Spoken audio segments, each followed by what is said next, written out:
네, 함께 나누실 하나님의 말씀은 요한복음 17장 말씀입니다.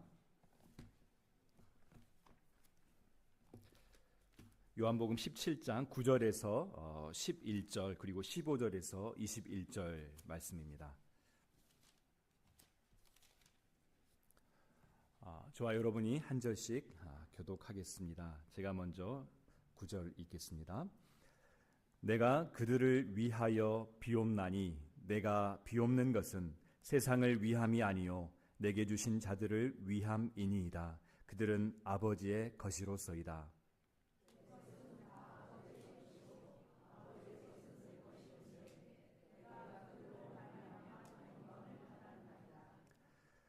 나는 세상에 더 있지 아니하오나 그들은 세상에 있사옵고 나는 아버지께로 가옵나니 거룩하신 아버지여 내게 주신 아버지의 이름으로 그들을 보존하사 우리와 같이 그들도 하나가 되게 하옵소서.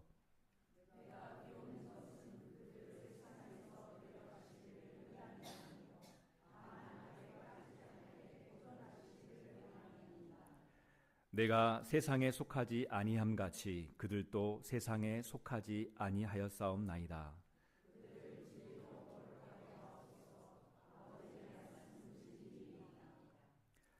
아버지께서 나를 세상에 보내신 것 같이 나도 그들을 세상에 보내었고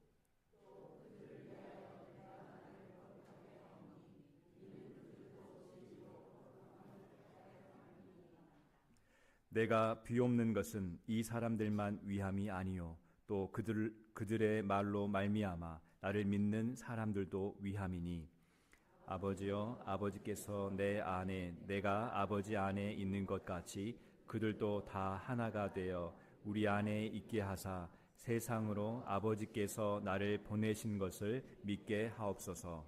아멘. 요한복음 17장 전체 말씀은 예수님의 한 기도 부분입니다.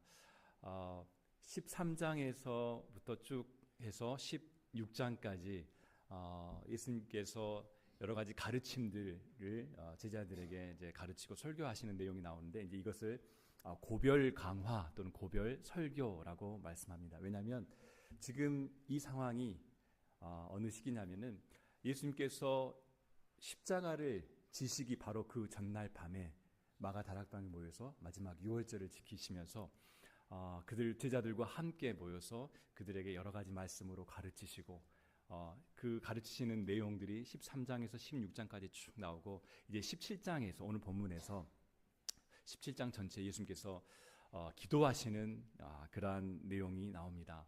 바로 지금 예수님 앞에 이제 몇 시간 뒤에 예수님께서 이제 십자가에 못 박히실 것인데 그 십자가를 앞에 두고 예수님께서 기도하시는 그러한 내용입니다. 마가의 다락방에는 아직 지금 밤이기 때문에 따뜻한 그런 등불이 켜져 있었을 것입니다. 하지만 그곳을 에워싼 그 공기는 아마 굉장히 무거웠을 것입니다. 어둡고 무거웠을 것입니다. 제자들은 설명할 수 없는 그런 불안감을 느꼈을지 모르겠습니다. 예수님께서 하시는 말씀이 평소와는 조금 다른 그런 말씀들이 많이 있었습니다. 조금 있으면 너희들은 나를 보지 못할 것이다. 그리고 너희 중에 한 사람이 나를 팔 것이다. 그리고 베드로를 향해서 네가 오늘 밤 다 불기 전에 3번 나를 부인할 것이다. 이런 말씀들을 계속해서 하십니다. 예수님께서는 분명히 알고 계셨습니다. 유다가 이미 그 마음을 정했다는 것을. 그리고 베드로가 몇 시간 이제 시간이 지나면 그 후에 닭이 울기 전에 그 베드로가 정말 비참하게 무너질 것을 예수님은 알고 계셨습니다. 그리고 제자들이 이제 예수님께서 체포되는 그 순간에 다 예수님을 버려두고 도망하는 이제 그런 것들도 예수님 알고 계셨고 예수님 자신이 이제 채찍을 맞고 조롱당하고 십자가에 달리실 것을 분명히 알고 계셨습니다. 그뿐만이 아닙니다. 육체적인 고통보다 더 깊은 영적 고통의 순간 아버지와의 단절을 경험해야 할 그 순간을 예수님께서 지금 알고 계십니다. 세상의 죄를 홀로 짊어져야 할 그 무게, 공의로우신 하나님의 진노를 대신 받아야 하는 그 자리, 그 길이 지금 눈앞에 있었습니다. 그런데도 예수님께서는 초조한 모습으로 서성이지 않으셨습니다. 제자들을 붙잡고 막 하소연하지도 않으셨습니다. 자신의 억울함을 토로하지도 않으셨습니다. 대신 조용히 하늘을 향해서 눈을 드셨습니다. 그리고 기도하셨습니다. 예수님의 선택은 공포가 아니라 신뢰였고, 분노가 아니라 순종이었고, 절망이 아니라 기도였습니다. 요한복음은 예수님을 상황에 끌려가시는, 본인의 의지와 의도와 상관없이 상황에 끌려가시는 그러한 피해자로 그렇게 묘사하지 않습니다. 마태, 마가, 누가복음에는 지금 이 십자가를 지기 전에 겟세마네 동산에서 예수님께서 땀방울이 핏방울이 되기까지 그렇게 정말 고뇌하며 기도하시는 그 모습이 생생하게 기록되어 있습니다. 그런데 요한복음에만 그 겟세마네 동산에서 고뇌하시며 기도하시는 그 모습이 생략되어 있습니다. 요한복음에서 강조하는 것은 예수님의 신성입니다. 예수님께서 지금 막 그렇게 겟세마네 동산에서 고뇌하며 힘들어하시는 그러한 모습들은 생략하고, 지금 요한복음에서는 지금 이 17장에 이 기도, 예수님께서 당당하게 하나님 앞에 기도하는 그러한 기도의 내용으로 지금 내용이 기록되어 있습니다. 이 17장 기도의 내용을 보면은 예수님께서 먼저 자기 자신을 위해서 기도하시고, 그리고 제자들을 위해서 기도하시고, 제자들을 통해서 이제 믿게 될 교회를 위해서 기도하십니다. 이것을 이제 신학자들은 이 패턴을 대제사장적 기도라고 그렇게 이야기를 합니다. 대제사장이 1년에 한 번, 7번째 달 10일이 되면 속죄일 날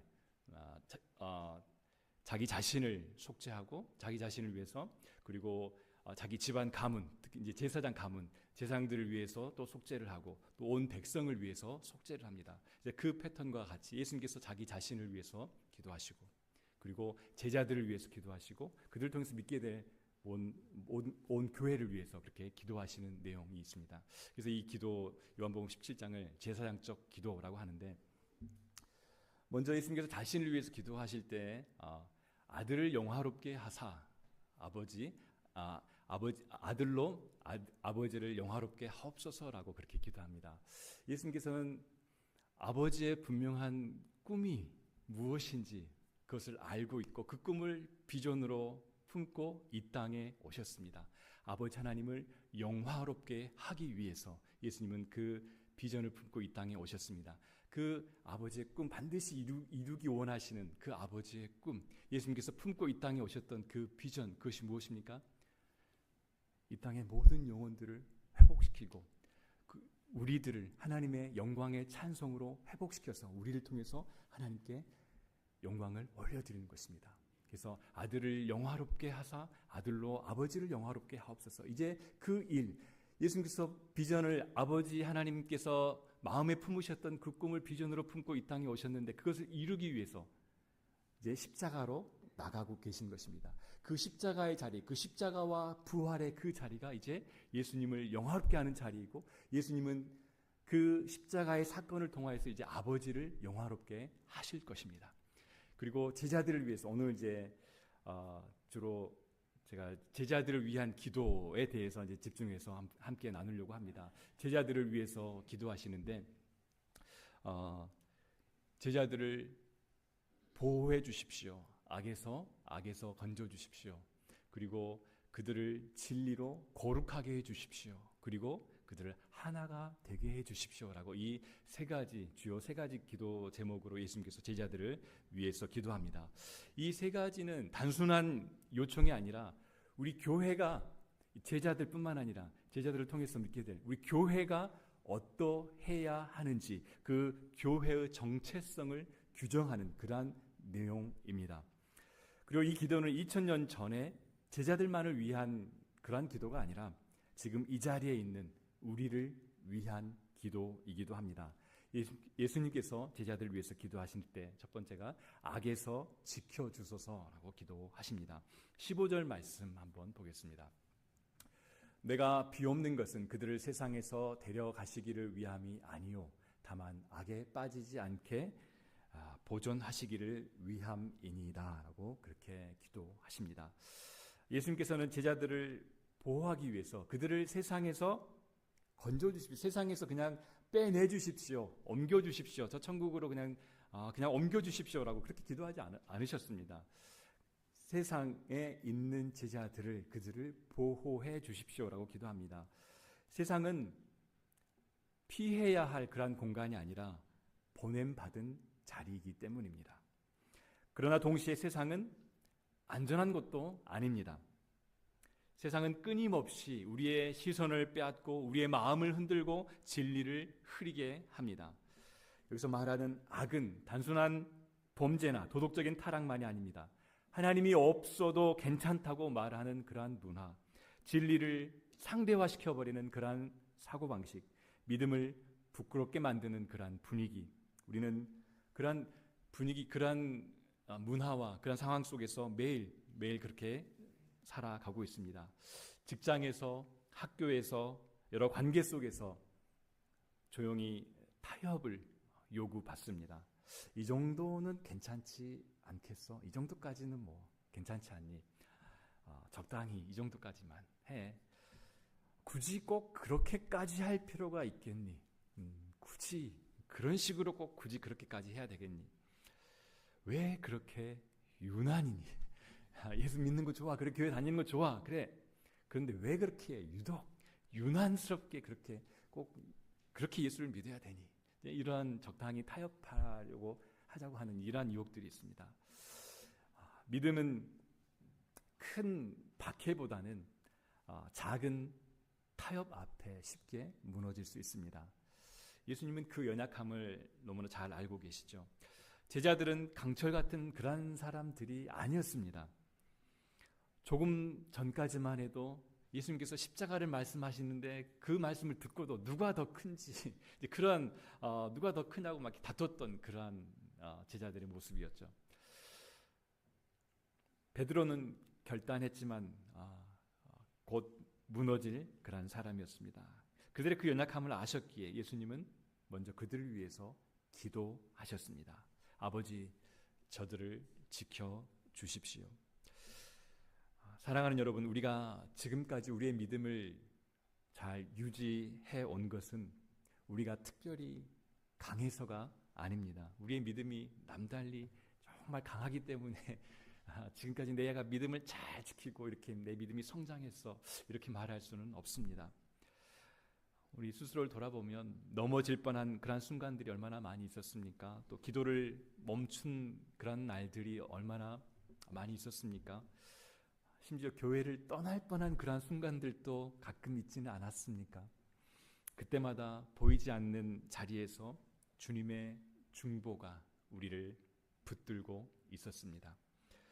우리는 세상 속에 있지만 세상에 속한 자는 아닙니다. 그러므로 우리도 그렇게 예수님께서 우리를 위해서 기도하셨듯이 그렇게 기도해야 할 것입니다. 주님, 내 마음을 지켜주십시오. 주님, 내가 어떠한 유혹 앞에서도 흔들리지 않도록 주님 나를 붙들어 주십시오. 주님, 우리의 가정을 분열해서 지켜주십시오. 주님, 우리 교회를 여러 분쟁이나 시험에서 지켜주시고 보호해 주십시오.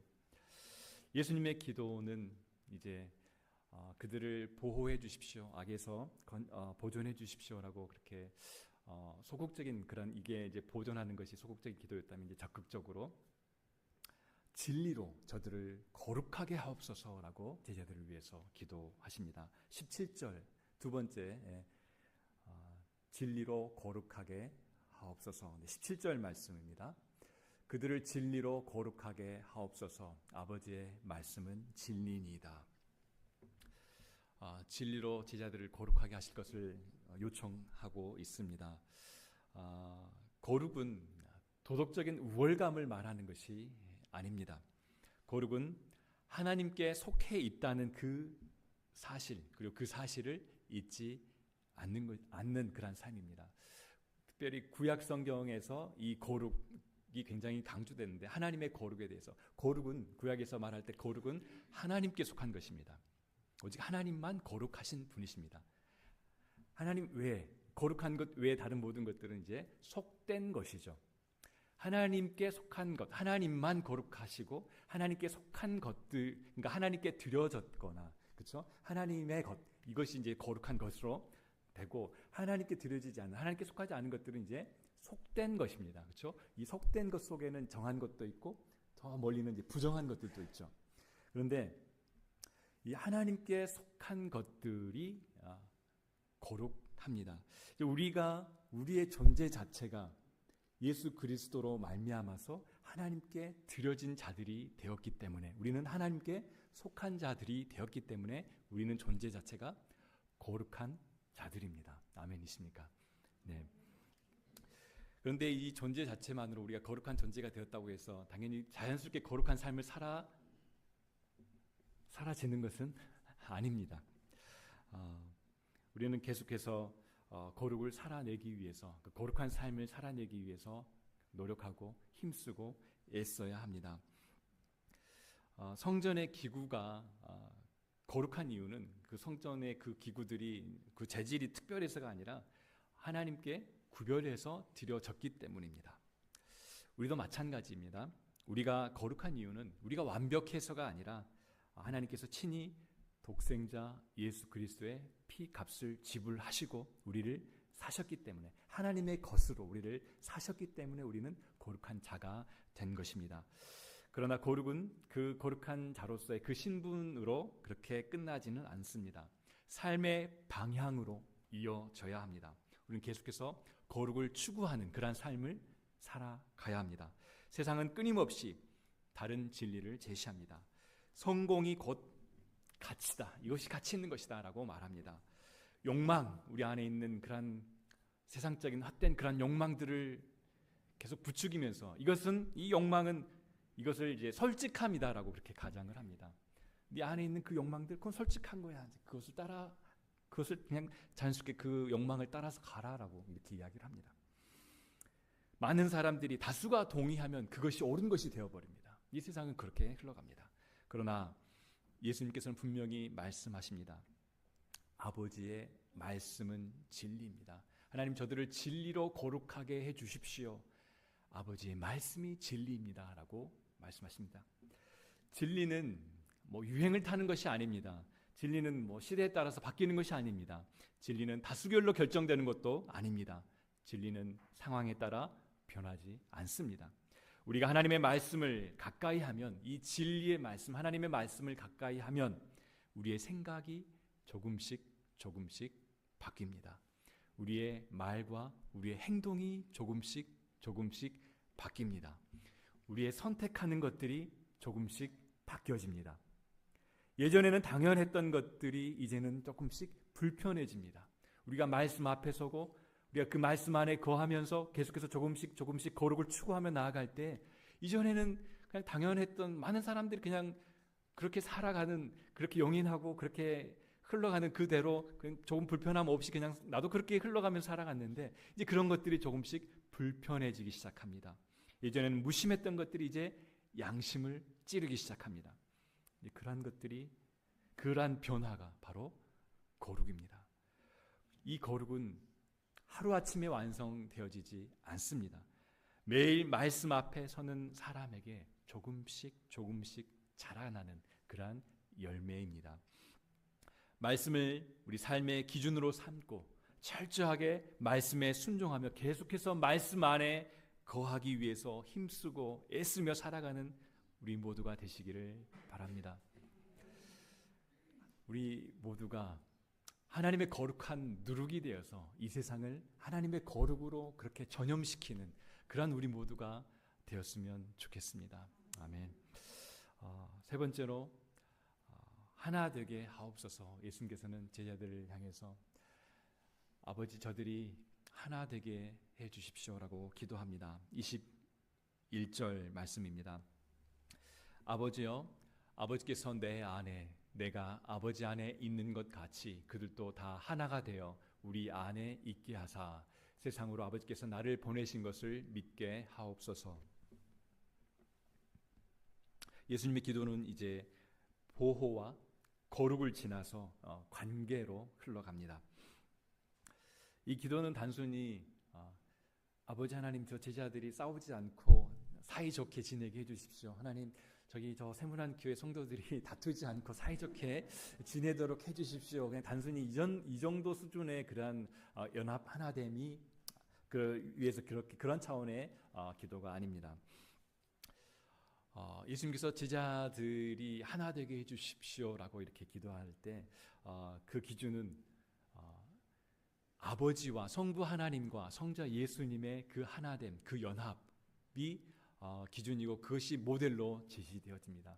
내가 아버지 안에, 아버지가 내 안에 있는 것 같이 저들도 하나가 되게 해주십시오라고 그렇게 예수님 성부와 성자가 사랑 안에서 하나됨을 이루듯이 제자들도 우리와 같이 저들도 하나 되게 해주십시오라고 기도하는 것입니다.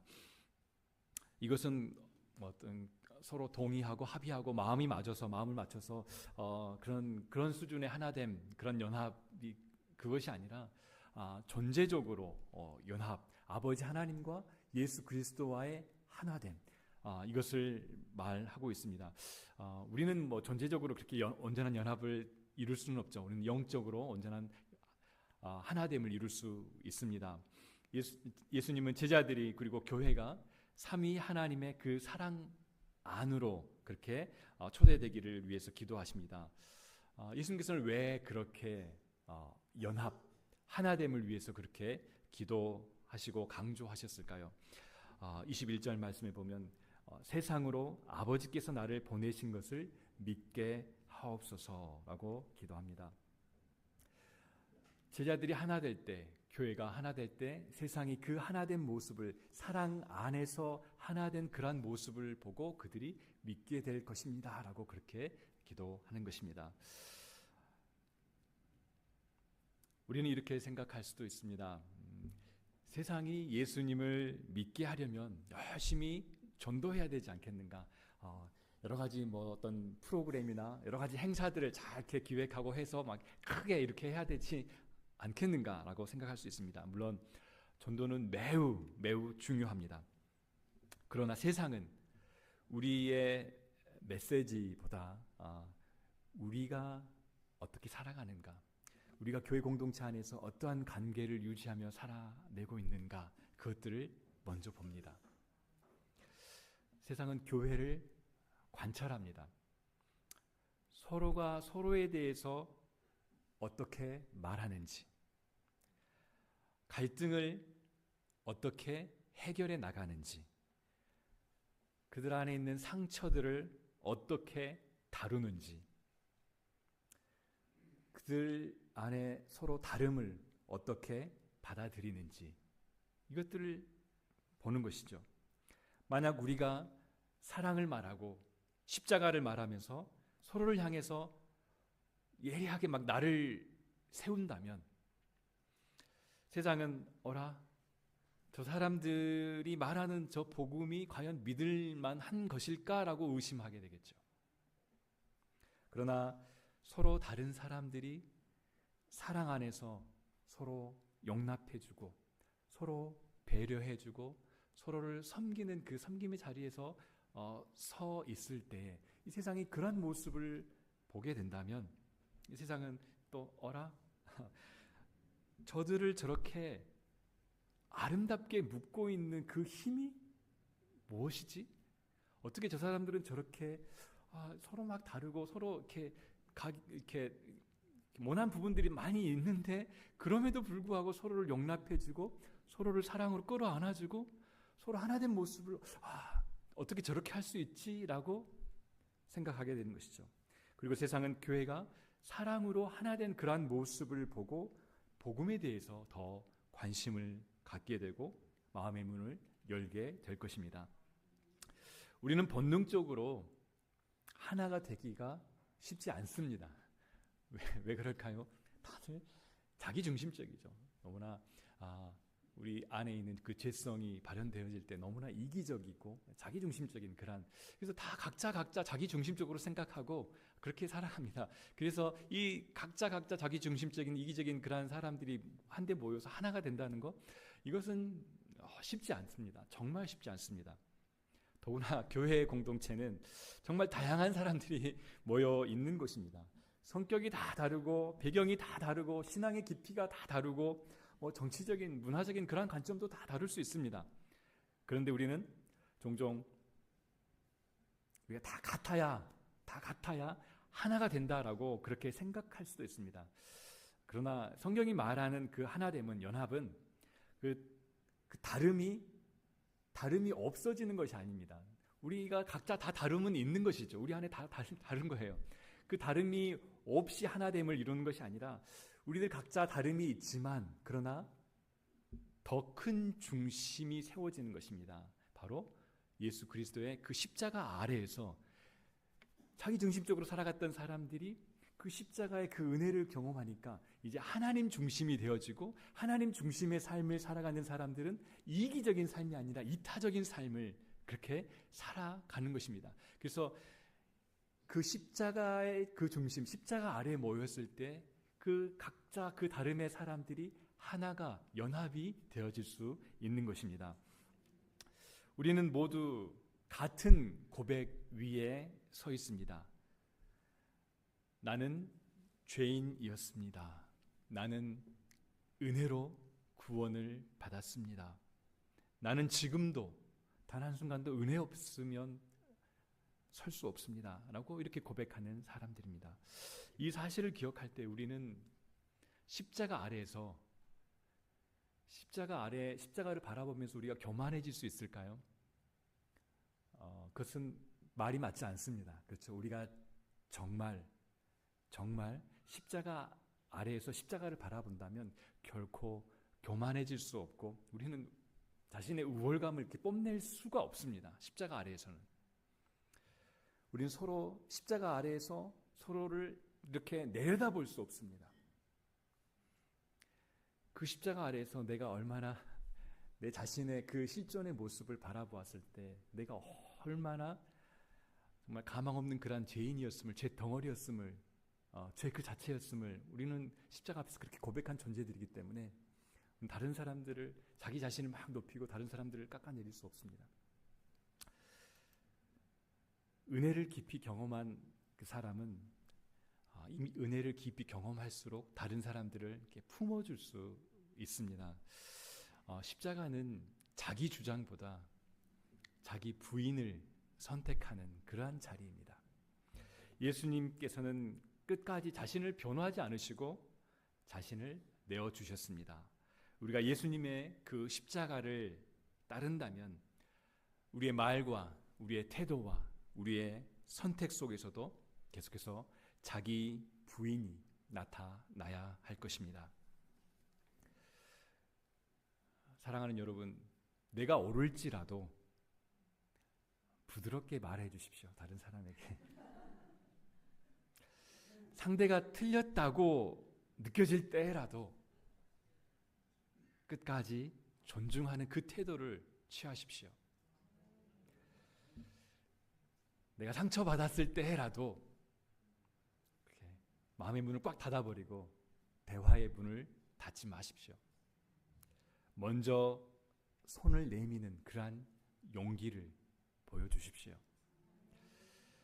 하나됨은 단순한 인간관계의 문제만이 아닙니다.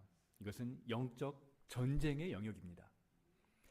사탄은 교회를 무너뜨리기 위해서 이렇게 억압하고 핍박하고 이런 것들만을 사용하지 않습니다. 오히려 사탄이 더 자주 사용하는 그 방법은 교회의 내부 분열을 이용하는 것입니다. 안에서 막 갈라지게 하는 것이죠.